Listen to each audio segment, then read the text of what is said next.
Welcome to the Superheroes Everyday Podcast. I'm Danny Horn, and I'm here with Ryan Steens of the Signal Watch Podcast. Hey, Ryan. Hello, hello. This is Act 2 of 2013's Man of Steel. I'm doing the Sid Field 3-act structure. If it's been a minute since you listened to Act 1, it went something like this. I'm going to struggle throughout this discussion to talk about this movie and not just fixate on how hot Henry Cavill is the entire time. Like, I'm going to need to find some kind of critical framework to put around that, so this isn't just the Danny is thirsty show. You've seen Clark Kent for about 5 minutes, and the first thing you know about him is he's not afraid to steal from poor people. Krypton is the only planet that has ever exploded because it's tired of listening to their bullshit. Pa Kent just told him his responsibility was more to keeping the family secret than saving his fellow students' lives. So much of this movie is about how hard it is to be, like, male and strong in the world, which is not a story that needs to be told. All right, and here we're going into Act 2, the pivotal UFO scene, where electricity is haunted. This is one of my favorite things in movies. It's in literally every movie. When something weird is happening, the lights start going like, because electricity is full of ghosts. Well, I mean, I watched enough Ghost Adventures to know that's actually true, Danny. It's just ghosts. Here's General Zod, who is speaking on he's got every platform, on every TV, on every phone, wherever. He is speaking to everybody in their own language, which I don't know if that's based on region, if it's like a DVD region thing, or is he actually paying attention specifically to like who's looking at the TV and speaking in their language? But he is sending a message to Earth in the scariest possible way. Like, he is a faceless poltergeist with a skull head, and he says, surrender within 24 hours or watch this world suffer the consequences. And then when he leaves, he makes a light bulb explode in your house. I feel like we only see that happen in Ma Kent's house, but I feel like that's the sign off everywhere. Like, everywhere one light bulb explodes. And one woman must scream when it happens. Yeah. So my favorite line from that is that Jenny Olsen, we do not have a Jimmy Olsen in this world. Oh, I was wondering why there was a Jenny. Oh my God, it never occurred to me. Well, she doesn't appear in the second movie, so there's a reason she was quickly forgotten. Yeah. She holds her phone up and proclaims it's coming over the RSS feeds.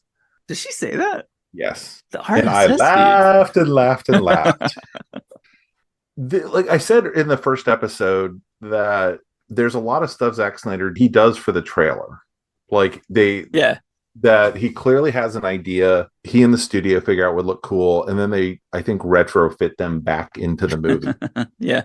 And this was actually a practice a few years ago. I think they kind of stopped doing it, but they would think of what would be a cool trailer. Okay, what would be the actual movie behind that trailer? Yeah, what's the record scratch moment? Right. And so this is the thing where it starts by saying you are not alone in like all the different languages. Well, Who is you? Yeah. Is he saying, well, you're not alone in the universe, or is he saying to Cal, you're not alone on this planet? Oh, I think he's saying there's aliens. Then he pops up wearing his helmet. He's clearly got on his weird Kryptonian face mask thing. And that's where I'm like, this was made to have a cool thing to put in the trailer. Yeah. It makes no logical sense if you're writing scene to scene to scene. He would say, you are not alone this way. Yeah. That's not how you'd phrase it. It'd be like greetings or something. I actually feel like if I could give some notes to Zod, I know how to do this way better, which is, hey, everybody, I'm from another planet. Don't freak out about that. Everything's cool. There's a guy on your world called Kal-El, and we would love it if we could just like connect with him for a minute. So Kal-El, wherever you are, I'm sure you can hear this. Let's meet up at the Starbucks on the corner. Cool. Talk to you soon. Awesome. Peace out, everybody. Bye. Alien, but it's cool. Bye. Hit the subscribe and like. Yes. Yes. That is exactly how that should be. He makes the scariest possible presentation of those ideas. I mean, clearly he doesn't need to worry about anything on Earth, but it's just not effective. It's creating a problem when you don't have to. And I don't care however he's been robotically built. He would know, clearly state who you are, what your requirements are. You're not even fighting anybody. I mean, the same Yeah. thing happens when he talks to Superman and he just wants the codex. He could just be like, hey, dude, there's this thing that we're looking for called a codex. Do you know what that is? It's not really important. Mhm. But like, if you could just find that and give that to us, we'll just go and we're cool. There's a different version of this movie where Zod pals up to him. Your side makes sense. Yeah, and then he wants the codex, and Superman figures out, oh, he shouldn't have the codex, and that's why they have a fight. Yeah. Oh, you're right. Oh, that would be a better version of the movie. It would make more sense. Nothing for the rest of the movie will make sense. I think I should say that now. The rest of the movie is very badly written. That is why I'm doing this in the 3 act structure. That the beginning of Act 2 is where it just stops making fucking sense, and then Act 3 is the 52-minute fight scene. I just nodded sadly. You can't see me, but I just yes, you nodded sadly because we've all lived through that 52 minutes. The scene where Lois, after the Zod thing, she gets a call from Perry, and he's like, "You need to turn yourself in." Yeah, and she's in a mad scramble not to do so, and it doesn't make any sense why. Oh, I thought it totally did because she knows that he's Superman and she likes him. He helped her out and he's super hot. All she has to do is say, I know of him, but I don't know who he is. Like, she has a million options that are better than running away. Run away. Yeah. And I think a smarter script would have done any of those options. I guess the thing that I like is everyone recognizes that Lois is important. Just straight up, I think as long as that happens, I think it's a strong story. And something that so this is the thing that I actually like. This is my number 2 of what I like. This is actually, as far as Lois is concerned, this is a brand new Superman story that I don't know if anyone's done before, which breaks the structure of they work for the Daily Planet and Lois doesn't know that he's Clark Kent. And that has been the dominant Superman story. That's where it started and that's where it stays, except for Man of Steel, where he says, you know what? Screw that. Not only is she not in the dark, she's the only person who knows anything. And that positions her as being super important. And I'm kind of amazed that they considering the weird masculinity thing that they've got. I'm really actually amazed that they got, if not the actress necessarily, if not the characterization necessarily, but that they understood her place in the story as well as they do. Let's unpack that because I completely agree. So Snyder has a lot of faults, but he clearly appreciates strong female characters. And I mean, and maybe there's some discussion to be had about specifics around how he presents women. But I think in general, it did lead him to saying, let's not make her a dope. Part of her being a genius reporter is she has uncovered this.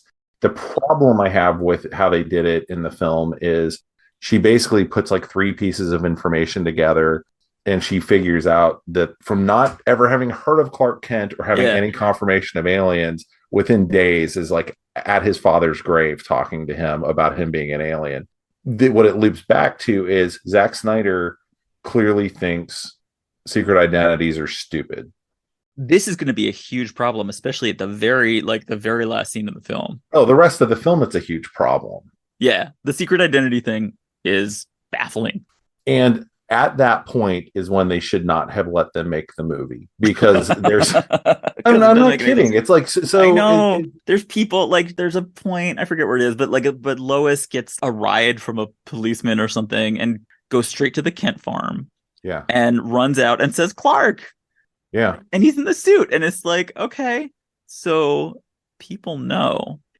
Everyone in Smallville should know. Everyone knows. Everyone everywhere knows. I know. He turns himself in. All right. I think it's a weird Zack Snyder thing of the image of him hovering with his cape flapping and everybody looks up at him happens at least once in this movie, and also happens in Batman v Superman. It's a great image. Like you're saying, it's very much a trailer image, but it's a very strong image. It's spooky. And a thing that I like is the very first thing that he says to anybody, I would like to speak to Lois Lane. Which is the correct answer. And he says, I will surrender, but you have to guarantee Lois's freedom. And then they have a date. It's one of them handcuff dates where you're both in custody. They have a super cute scene where she says, like, what's the S? And he says, it's not an S. On my world, it means hope. And she's so cute. She's like, well, here it's an S. And he just looks at her and he loves her so much. And he doesn't say it. It's just in his face, which is the correct response from Superman to Lois Lane. I'm the most powerful force in the world, and you are more powerful than me because I love you that much. I completely agree. Like most of us, I've said Cavill under a different script and director would have been the best Superman we have ever seen. Yes, absolutely. And this is the scene that makes me think that. Yeah. It doesn't even last that long. It's really like a minute. And this is why, like, I think Amy Adams is okay. Like, I don't think she fits, like you said, I don't think she fits the let's measure dicks thing. Mm-hmm. But once you get her into romantic comedy, Amy Adams is fantastic at romantic comedy. Yeah. This is really kind of the heart. And she really is kind of the heart. And so it sucks so bad that, like, the actual themes of the movie are so distressing. About, like, people are afraid of things that they don't understand, and masculinity and strength are the only thing that ever matters. We're going to get into some more of that. And then there's this date in the desert where he's going to give himself up to the bad people. And they have another, like, little quiet scene with Lois and Clark. They slow down for Lois and Clark, and they slow down sometimes, a couple of times for Clark and his mom. And in those, like, slow girl scenes, it's a good movie. It's suddenly a good movie. But they can't stay there for very long because this is a movie about masculinity. So then here comes the huge, terrifying, black, evil, dung beetle shaped spaceship. Here comes the terrible thing. People walk out. They've got black fetish gear on.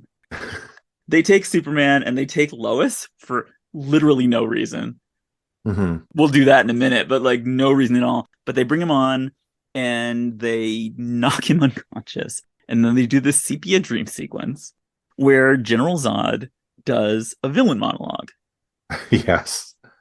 That is like a triumph of the concept of somehow. Like, this is a spaceship that runs entirely on narrativium. So he just says, this is what, hello, I'm General Zod, this is what happened. There is no explanation of what the Phantom Zone is. There is no explanation of the statement, the destruction of Krypton freed us. And then the most somehow sentence I've ever heard. We managed to retrofit the Phantom projector into a hyperdrive. Okay, you did what? I think they tried to cover it up by, in the beginning of the movie, Jor-El says to Lara that baby Kal-El's ship will be Phantom drive driven. Okay. And so they think if they say those two things, they've covered their bases. They have not. They have not. Why would you put people onto a thing that allows them to get further away from you or return to you? I know. When you think you're anyway. I know. Nothing makes sense about these Kryptonians. We sought out the old colonial outpost looking for signs of life, but all we found was death. Cut off from Krypton, these outposts withered and died long ago. Again, that is the Kryptonian outcome. Like, everything you do. It's so sad, really. And when we just see a little bit of that, but it doesn't look like they got hungry and starved. Like, the skeleton, we see a skeleton, obviously, but he's got, like, a sword through him or something. Like, there's been a war on every single outpost. What did Jor-El say? Of just like, we produced wonders and we went to 1,000 different planets. Every single one of them. Yeah. We started a war and killed each other.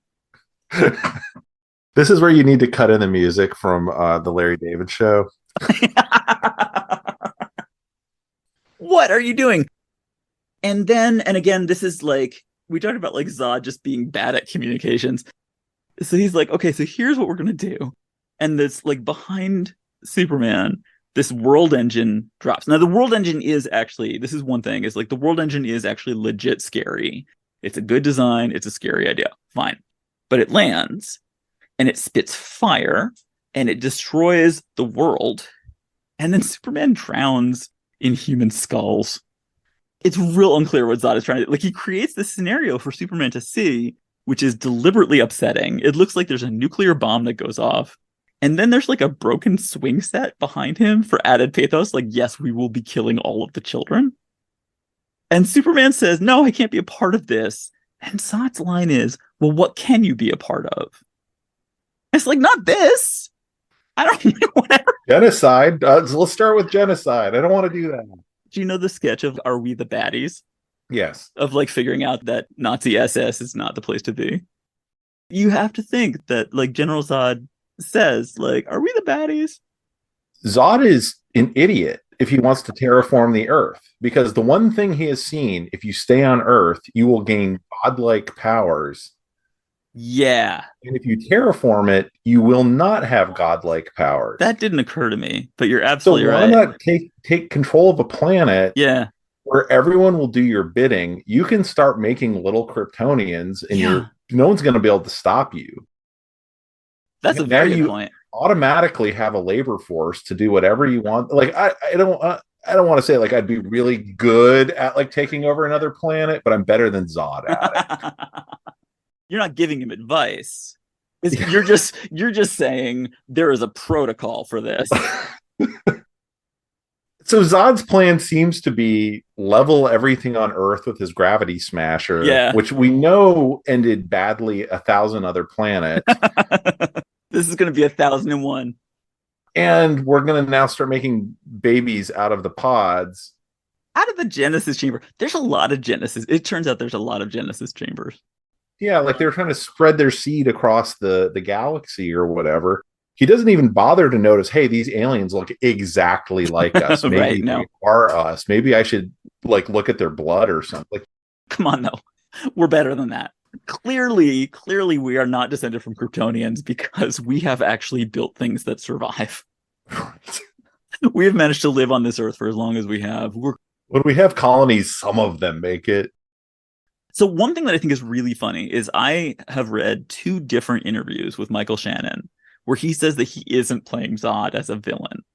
So I have a quote from Total Film Magazine. He says, he's not a villain any more than any other general fighting to protect his people. He doesn't like to just hurt people and steal diamonds. I don't know where the diamonds come in. He's focused on being successful at his job. And I'm like, Zod is the most mustache twirling villain I have ever seen. He could end every single line with and it would make no difference to the film at all. He fills the ground with human skulls. Well, I mean, that scene's weird anyway. I mean, it feels like that entire scene was designed to make Superman appeal to people who thought Superman was a wimp and not like they were big Korn fans or whatever, and were like, to see Superman doing something edgy, and so I was like, well, pile skulls on top of Superman. What if there's skulls in a burnt swing? Loss of innocence. I mean, it's an incredibly hokey scene. It's so freaking on the nose. When people tell me like, oh, you don't get the movie, you're not getting like he's the architect, Snyder's like this genius that you're not getting. I'm like, I get it. I get everything he's doing. He is not subtle. We're gonna find that out in a minute with the Christ thing. So Zod is just like the most villainous villain they could possibly be. They come out of that dream sequence.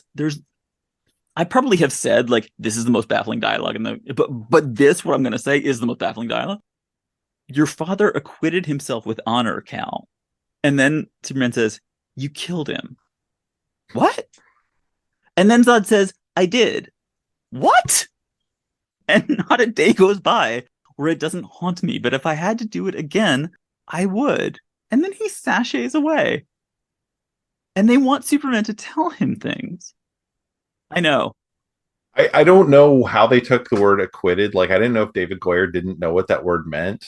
Yeah, you killed him. How did you get you killed him from what he just said? Yeah. It makes no sense. Mm-mm. So at this point, you might be wondering, what is the sit rep? That is the question that we have. So then we go to Air Force Command, where they say, what's the sit rep, Major? Like DSP pinged 2 bogeys launching from the alien ship. I just like I like that they do a lot of like Air Force verbiage of like 380 knots and they're entering Kansas. I like that they say bogey. They say it later on, and I love it then just as much as I love it here. Back to a baffling thing on board the ship. They have said specifically, we would like Lois Lane. We invite Lois Lane to come and join us in our terrible, evil ship. And they bring her in, and they make Superman go to the holodeck or whatever the hell they do. And then they just shove her in a room. Yeah. Why do they want her? Why did they ask her? And they lock her up. She's a hostage. She's there to make sure he doesn't get up to shenanigans. Oh, is that right? Yeah, that's the only reason. Yeah. Okay. Further questions. What is this room? It is, they just close the door. It's just black and tentacly. Yeah. And it looks like all burned, but it has a USB port. Yes. For the command key. And if you put the command key into that USB port, it will take over the ship. What is this room? What is this room? This featureless room that has a USB port in it. It's a closet. I don't understand what's going on. But I do actually, then I like the scene that happens. Because so like she puts in the command key and Jor-El appears. He says, I'm here to help you. She says, like, who are you? And he's like, I'm Cal's father. I don't know how she knows who Cal is. But how does he know who Lois is? You know what? I don't have any. There you go. There you go. It makes no sense. And then he says, I designed this ship. And I'm like, wait, you did? You designed this ship? He could do anything. Jor-El is so cool. Yeah. He could do anything. I'm like, why didn't you use a ship like this to save everyone in your family? I designed this ship. And then there's this like completely unreal Tex Avery Warner Brothers scene where he like leads her through. It's like Droopy. Where like you turn a corner and then Droopy's there. But the thing, like, I actually do love this scene. I think it's a really funny scene. I think it's really cute. He just waves his hand, the doors close, and he says, turn your head to the left. Like he's just magic, like in charge of the Matrix. It's so silly, but it's actually funny, and I actually really like it. Yeah, I have no problem. I like seeing action Lois. Going back to the Fleischer cartoons where she picks up a Tommy gun and shoots at the bad guys. Like, give me that, Lois. Yeah.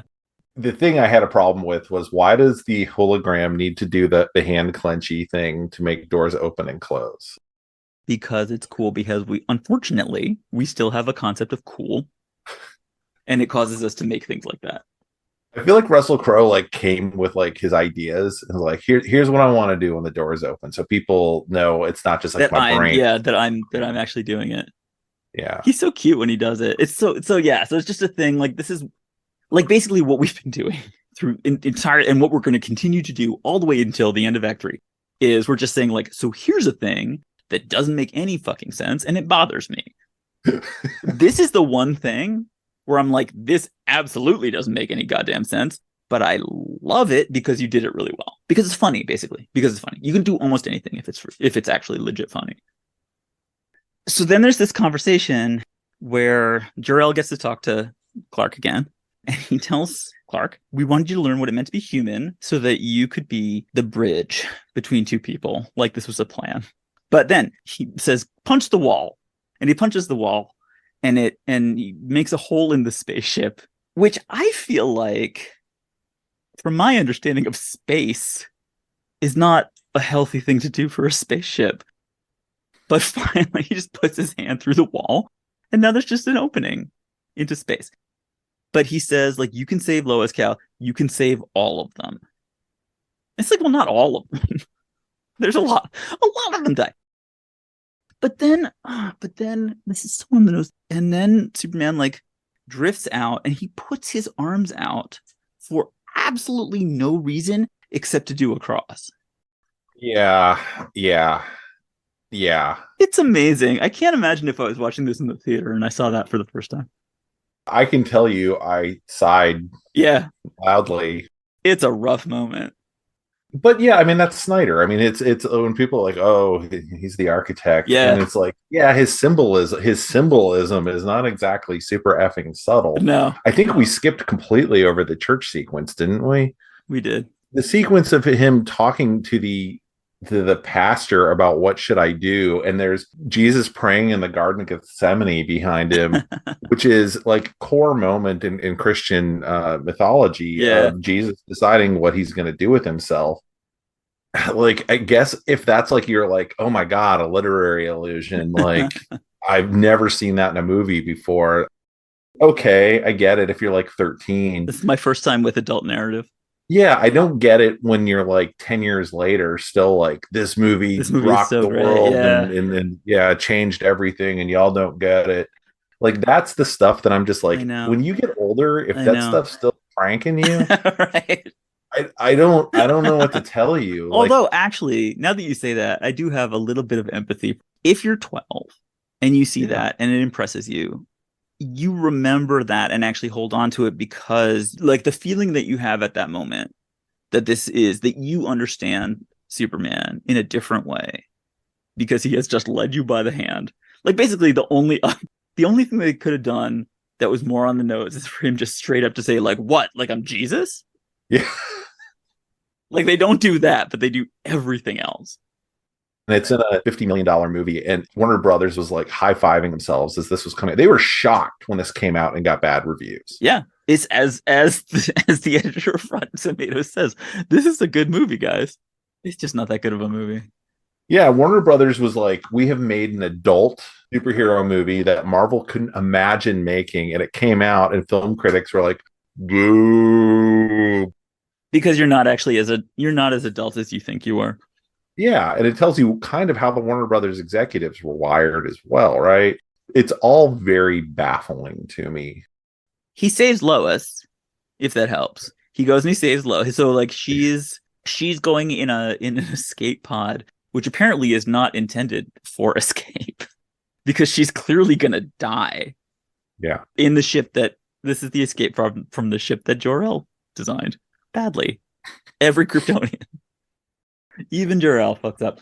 But yes, she's clearly gonna die, and so then Superman comes and he grabs her and he rips off the thing and he pulls her out, and then it's another nice moment. They kind of spin as they land peacefully on Earth, and there's color in the world. They ease up on the color grading. I noticed this for like a hot second. The red and blue suit looks real nice, Mm-hmm. and they're surrounded by what is it, corn? I don't know. And it's really bright green, and it's beautiful. And they look into each other's eyes. So, like, a thing that I've seen on the internet is that people say Zack Snyder does not use color, which he doesn't. And like people who like Snyder will post a single screenshot and they'll be like, "How about that? There's color there." And that is actually like that's what happens in this scene. It's like for this specific 30-second scene, you can point to that and be like, "You see? Nice colors." Because it's like Lois and Clark in this moment where they're together and it's okay for it not to be masculine for 5 seconds. So it is not true to say that Zack Snyder does not use, like, technically, it is not true. But he sees it as a special treat that can only be given out in very small quantities and does not apply to, like, Metropolis. But it is a nice moment.